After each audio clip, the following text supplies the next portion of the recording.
hello to everyone again.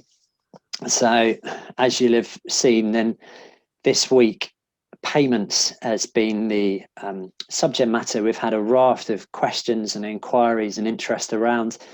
There are a lot of thoughts. Obviously, people can pay by cash, they can pay by card, they can pay online, they can do bank transfers, PayPal, etc. So there's a raft of different options that are around there, all with pros and cons, all with stigma attached, history attached, different people having different perceptions that's there. So as you know, rather than make any assumptions about our therapists and our members or tell people what to do, what we like to do is to present the options to people and for you, well, for us to help you work out what is best for you and what is best for your client base.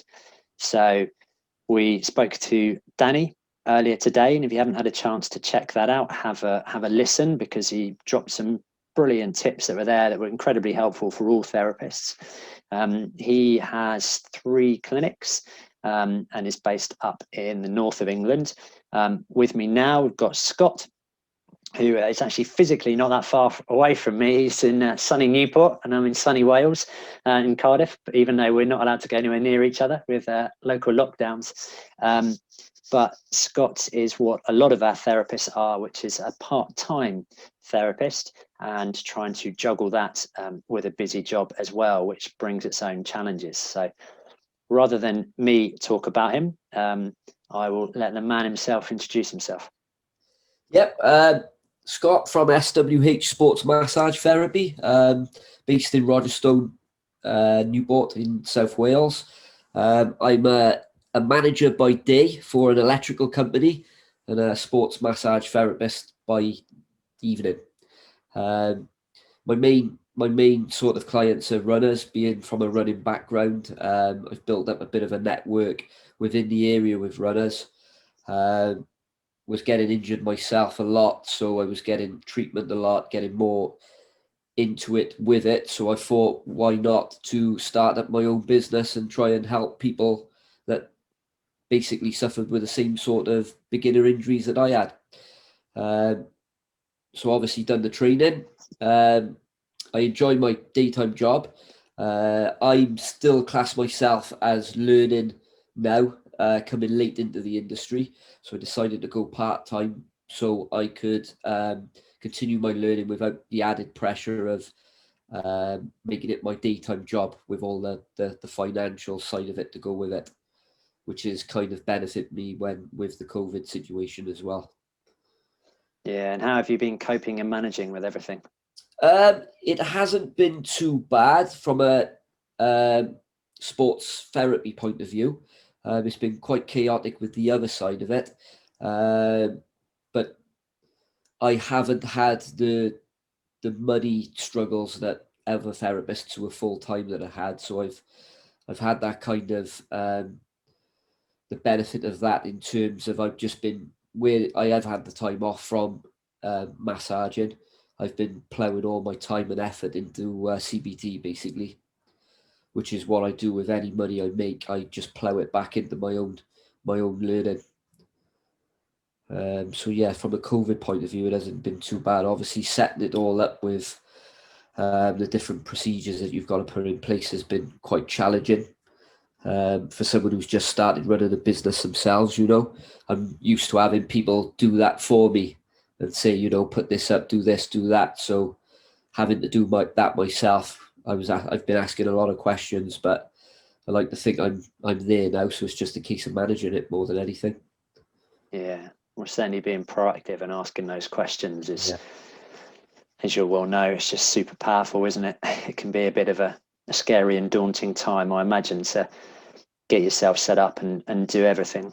Yeah, it's all on you at the end, because I'm a sole trader. It's all on me. If I don't get something right, then I leave myself open to criticism. So I wouldn't say I've been stressed, but I've just been quite meticulous in making sure I do all the right things so I remain professional, Yeah, so when there is so much to do, what are the main challenges? Is it time management just to fit it all in, or? Time is precious, basically. I work 10 hours a day. and I probably do 3 hours of therapy in the evening. I don't work weekends. The only time I sort of work weekends really is if I've got a new client, but it's literally depends on the situation of that particular person. So I haven't really got a lot of time through the week for anything. So it's efficiency more than anything. Everything has to be planned out, you know, to the minute really, or to the hour at least. And that's where I am, because I don't particularly want anything to drag over to the weekend as well, you know. So I'd rather bulk it up during the week rather than when I first started, I was all over the place. So I was basically taking on clients left, right, and centre any day of the week, any evening, Saturdays, Sundays, and I found myself working 7 days a week and having no time to myself. So that's the way I've done it now. I've readjusted. I've learned by my own mistakes, and I'm very regimented in what I do now, in terms of which creates that time for me as well for my own stuff that I need to do, like training, family. 2 jobs sounds like a lot, but I don't class this as a job because I love it so much. So it's just something I do. Yeah, it's just something I love doing, really. And If you love what you do, you'll never work a day in your life, will you? no, that's it. So everything I get from it in terms of finance, I just put back into myself, my own learning. Yeah, that's brilliant. So I guess with that and that time efficiency then, well, a couple of things there. One, I think super powerful learning point there, isn't there? Particularly for people starting out of, yes, there can be a time and a place for taking any business that's there and bending to fit the whims of everybody else, but there has to come a time where you have to think about yourself as well, don't you? In terms of, you can't work 7 days a week, all the hours God sends, without hitting a wall, can you? So, or family falling apart, or whatever it may be, something's got to give, hasn't it? So it sounds like you've been very sensible in hitting that point and realizing it. And I'm a lot better for it now. A lot better for it. It's been difficult because with that you kind of have to turn people away because they don't fit into your structure as such. But it's sort of, yeah, I'm not. Yeah, it's working. It is working. yeah, And a lot easier to control, and a lot happier for it as well. So I've made some early mistakes along the way, as you do when you're keen setting up on your own. You know, you want to be a millionaire tomorrow. I learned that pretty quick, but yeah, doesn't work like that, does it? no. Yeah, that overnight side of things, it does take. These things take time, don't they? And persistence, and yeah, Sorry, Mark. that's all right. You go ahead. Yeah, I don't want to lose my values as well. The main reason why I started it was to learn myself, but I wanted to pass on my knowledge to my clients then, and not keep it for myself, you know.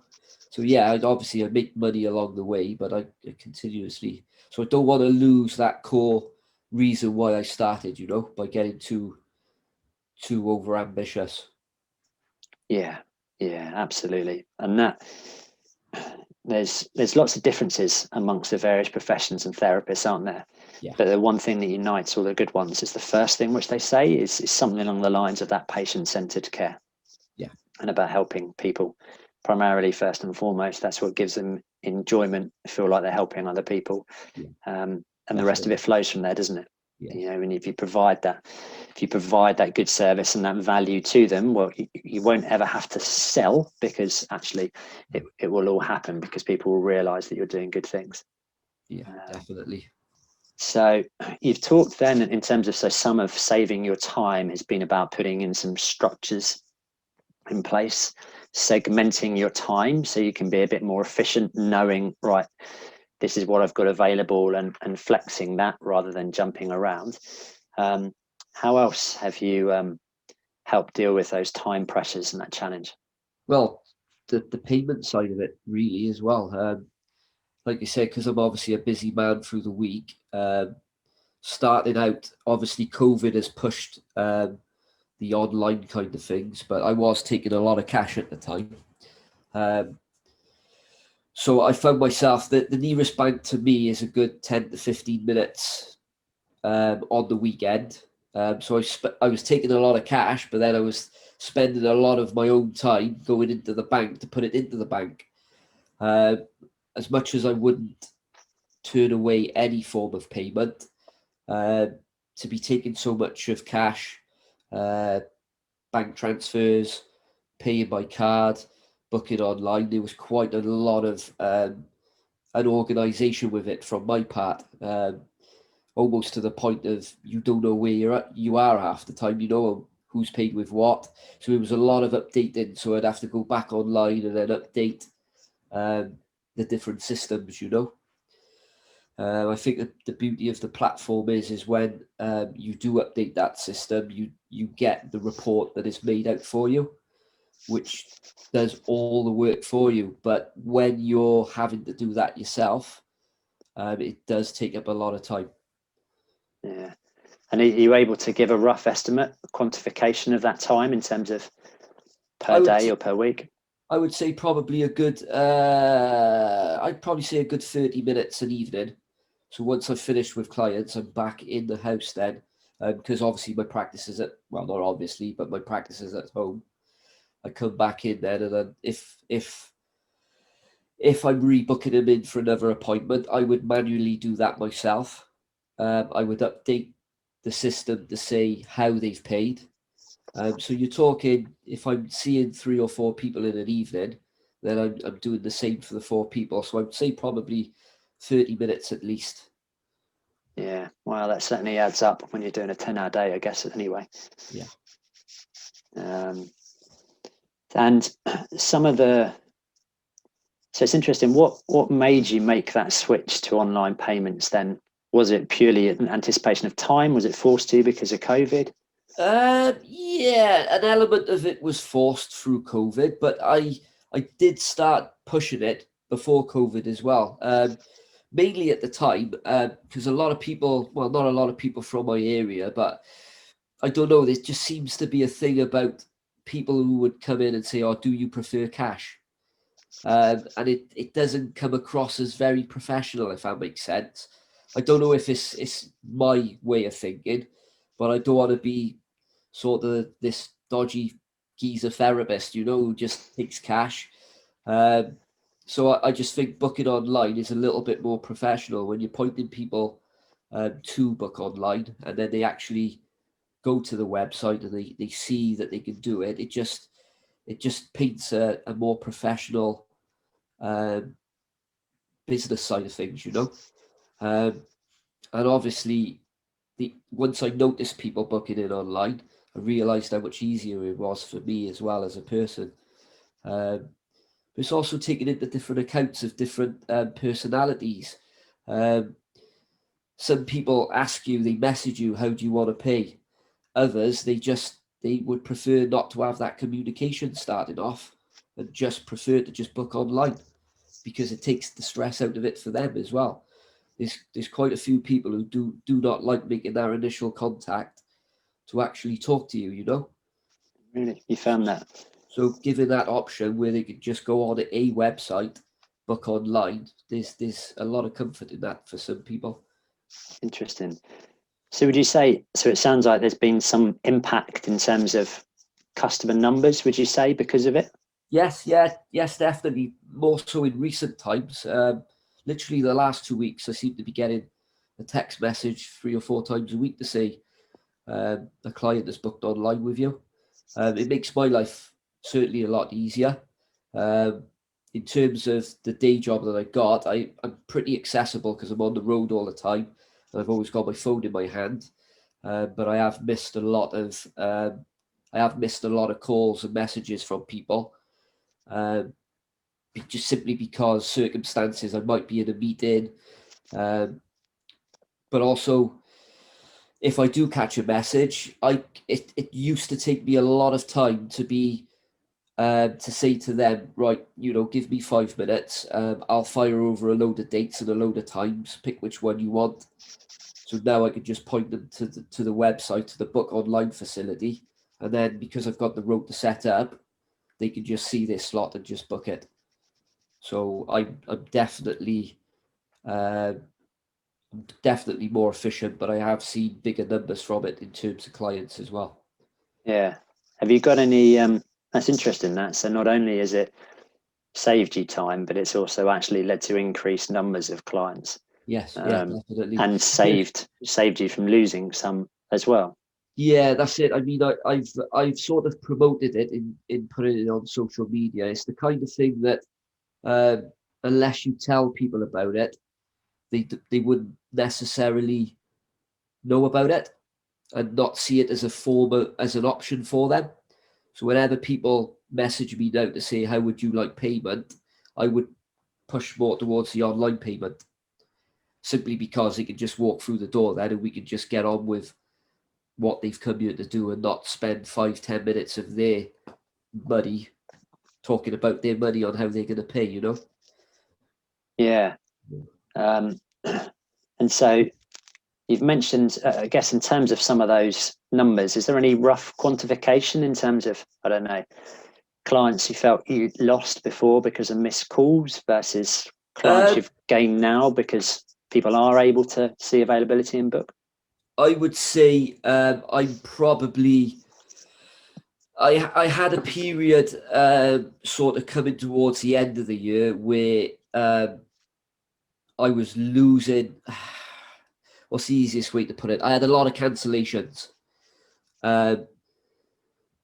It's probably going off the subject a bit. Well, so it's coming to it, but I've probably gained at least three to four a week in terms of clients. So I'm fully booked for a month at a time now. Whereas before, I don't know whether it's I was struggling with a lot of cancellations. I think when you manually book someone in and you give them, or they know they can pay by cash, it seems a lot easier for them to cancel because whereas if they pay online, you know, it's probably more personal to me rather than the actual client, but I never get any cancellations now, especially from people who book online. It's a bit of a slow burner. I'm still drip feeding it in, but I am pushing more towards the large percentage of it being online now, really. Wow. And I don't know whether it's because people have paid online, they feel they need to come, but it does take away the cancellation threat. Yeah, that's certainly the evidence that's out there, which is if that people pay online, likewise the reminder SMSs, then they're really powerful. And if somebody has paid, well, it's that commitment, isn't it? So if I say I'm going to do something, then that's one thing, and I'm far less likely to do it, you know, if it's given to me on a plate, booked in for me, whatever.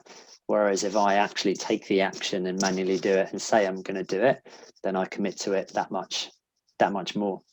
I think you a good point there. Is it that was another time consuming thing as well. If I was manually adding it to a calendar, it would be me that would be sending the reminders personally.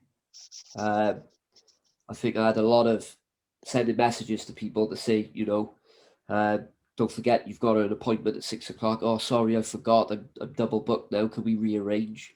Whereas that online system now sends the SMSs for you, and it's pretty much, it just takes care of itself. Makes life a lot easier for both people, for both parties.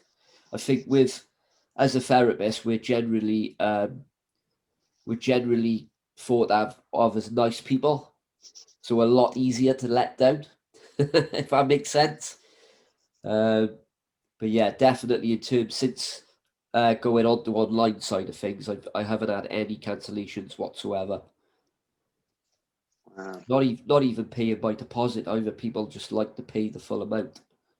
Really? So yeah. Interesting. Again, it's still a learning curve, and I'm not 100% there yet, but yeah, I'm getting there. Really, I am getting there with it. Yeah. So I guess you've talked about a lot of positives. We know nothing's ever 100% positive. So what are the, or, are there some negatives or challenges?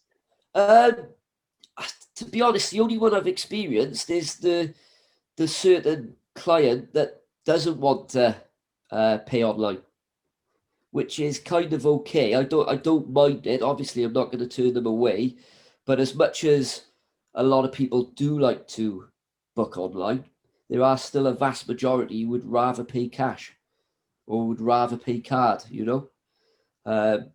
Even giving them the option to pay online, it can still be seen as a bit of hard work to actually go online, go onto a website, book online. But I can only see positives, because when I do it during my day job, I haven't got the time to be going through it with them in terms of book an appointment for them, so they have no option. But I haven't lost any. The people I've explained that to, I haven't lost them. They've actually gone on there once I've pointed them in the right direction. I've never sort of said it to someone and then they haven't bothered to do it. So that would be the only negative, is just the people who just would prefer to message you and you do everything for them. Yeah. It's a bit of a strange one, because the online side of it is kind of, you've just got to book it. And that is it, and that is all you've got to do. But some people still prefer that you do that for them.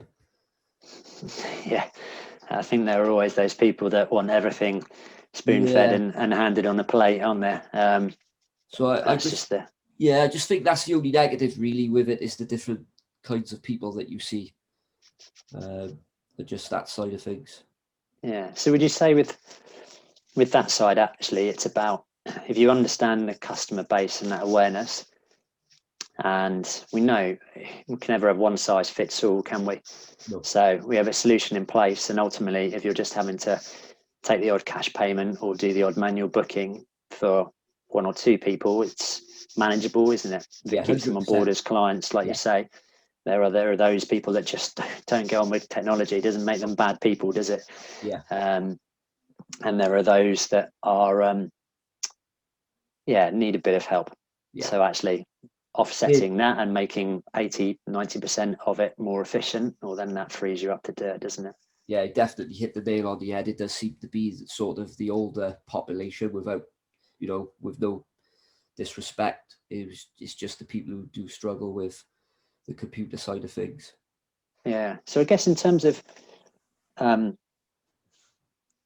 some of the things that we regularly hear is, I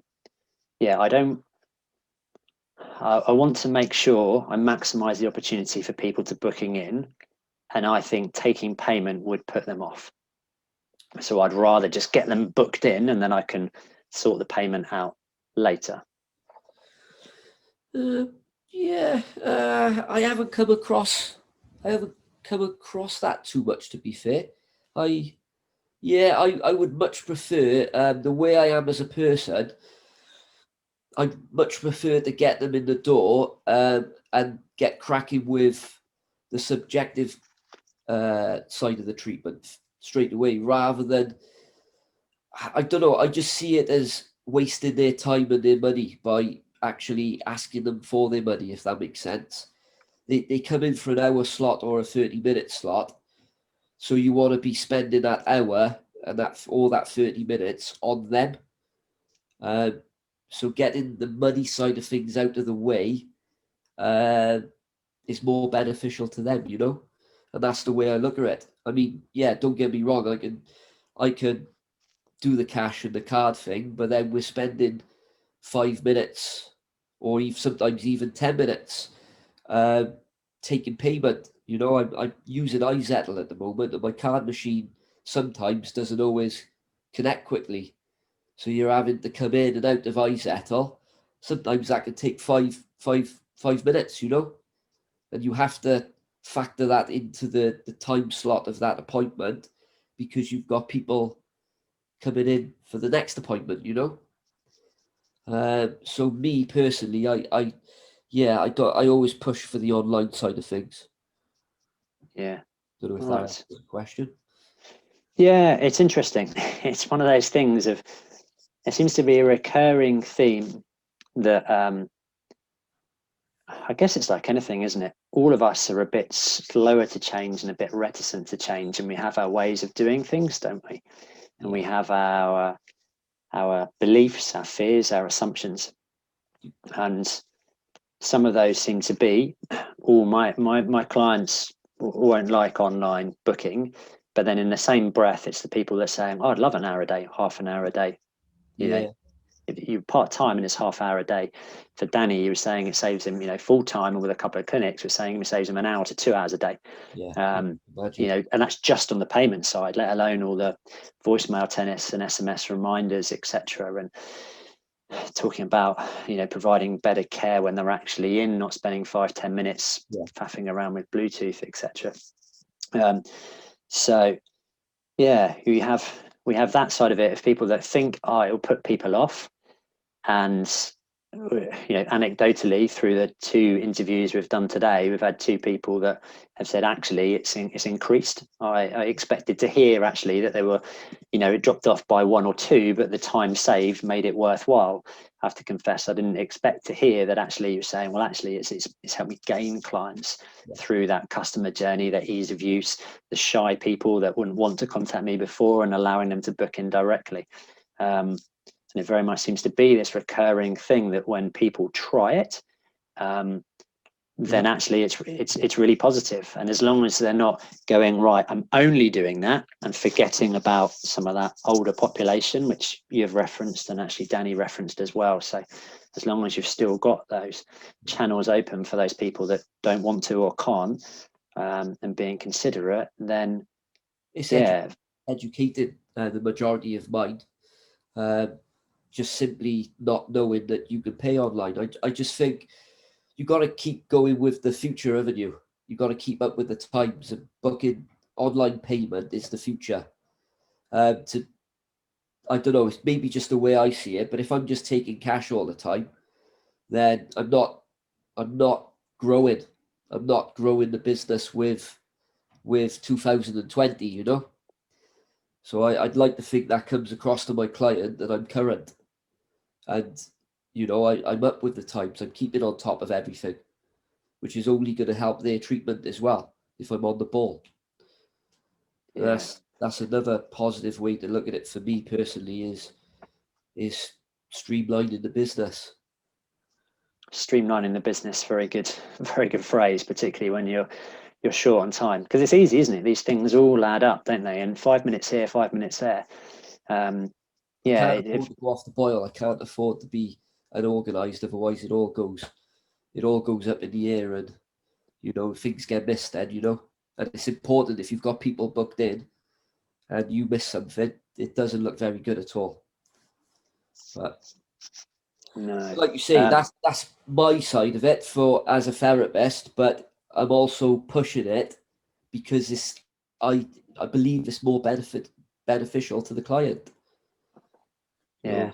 And how would there be any tips for people that perhaps haven't implemented this, and maybe there's some fear that's there? So I think you've allayed a lot of them, provided some brilliant points, but that client communication, patient comms, is there anything in particular you did, or anything that you learned in terms of that makes it easier for them to adopt that change? As in the client themselves? To feel comfortable with that. It's really just pointing them in the right direction. I think before when I first started, they would say, how would you like payment? And I would say, whatever, I don't mind. Cash, card, bank transfer. Now, I turn it around to them and I say, I think it would be more beneficial for you to book online. Once they've done it once and they see how easy it is, I always ask the question, how did you find it? Every single one of them has said, it's brilliant. I don't know why I didn't do it in the first place. So it's really just pointing them as making that the first point of call, rather than just saying, I don't mind whatever, I'll accept anything. So it's just pointing them in the right direction is all I've had to do, really. Yeah. And once they've done it once, they've they start to do it as a first option. And would you say if you gave them an option of either or, rather than pushing them towards that, do you think they'd still continue doing the online side of things? Is that something that actually the clients want themselves and expect? Possibly. I have had it where people are short of time, so I've booked it in for them. When I say short of time, is they've preferred, once we've done the session and they want another session for in a month's time, it can be easier to arrange it there and then. They've gone away, sort of asked them to book online. We've agreed the appointment time, not a problem. I'll block it out of the rota if you book online. But then I've had to go to them and say, you haven't, oh yeah, I forgot. So sometimes it's easier to do it manually there and then. But I am getting there with it. It is very much a slow burner and a drip feeding thing that's going to be there for, well, forever really, until things improve again, like, you know. Yeah, it's true. It's very much the circumstances at the time more than anything, but definitely before that first person coming to you is definitely better online for them. Yeah, and that's always it's interesting to hear, isn't it? It's that there's that signpost in them that's there, but equally there will always be those people that it feels right, doesn't it? Comes to the end of the session, right, I see you again in a month. Right, well, I tell you what, let's pop it in the calendar now. It takes 2 seconds. You haven't got that 5 minutes where you're having to faff around with payment anyway, are you? Create an appointment online and send it, and that includes the payment confirmation and any forms, etc. in there, isn't it? And then they can just cover that side off in advance, and then it's sat there waiting for them in their inbox, and you've got the booking confirmed, but you still then get the payment online, so you still save time, don't you? Yeah, 100%. And it's all like the some people are just so busy in life that they are forgetful. So you already know the ones that you've got to help to sort of book it in for them. But like I say, it's a drip feeding process that I can only see that's gonna be of more benefit as time goes on. Yeah, that's interesting. I'm conscious of time. We've been talking now for about Like half an hour, which is that's all right. Conversations like this, to be honest, I could chat through all day. I would find it fascinating to hear. So I guess bringing it to a close, as a part-time therapist, we have quite a number of part-time therapists that are members of SIF. So are there any particular words of advice or either things to do or things to avoid, obviously aside from all the payment side that we've just talked about? Just to think of it as a long-term thing and not to jump in head on, take all the clients under the sun to the point that you can't cope because you don't give your client your full attention then, you know. I'm very particular in how many clients I see on a particular night, because I know if I try and squeeze an extra one in, I'm not giving a person my full attention because I'm too busy. I need to get this done by such and such. And obviously all the note taking that goes with it, I have to put everything into that one person. So it's just being realistic and just taking your time with things, you know, and building it up as you go along. And that's it really, just not being too greedy, I suppose. Yeah, some really good points there in terms of, it's better to have 3 clients walking away feeling very happy than 4 walking away feeling frustrated, isn't it? I think if you give 100% to your clients and you actually do a good job with them, then everything else takes care of itself. I say in terms of I'm booked up a month in advance, and I very rarely have to advertise. And that is literally because I took a step back, sort of seen less people, but had more consideration. Not that I didn't have any less consideration before, but making sure that I got that particular person to where I wanted them, and just the whole attention to them, you know. Yeah, some wise words there. Definitely worth listening and taking that on board as well. And obviously, if anybody else wants to get hold of you, Scott, how do they best do that, aside obviously from finding you in the SIF group? Facebook on my business page, Instagram, Twitter, and I've always got Messenger on as well. So drop me a message. I may not be able to answer straight away, but I always reply back. Yeah, and that's SWH Sports Massage Therapy, is it, across the board? Phone numbers on there as well, so people can ring me as well. Yeah, that's lovely. Well, it's been great to chat to you, Scott. And certainly, I know that if anybody is listening to this or watching this, whichever format you're seeing it in, then yeah, with anybody that we chat to, then people really appreciate when others follow up with them, ask questions, understand more, collaborate, which is really good. So that's a really important thing to do. So what I'll do now is I will sign off now in terms of stopping the recording and the live.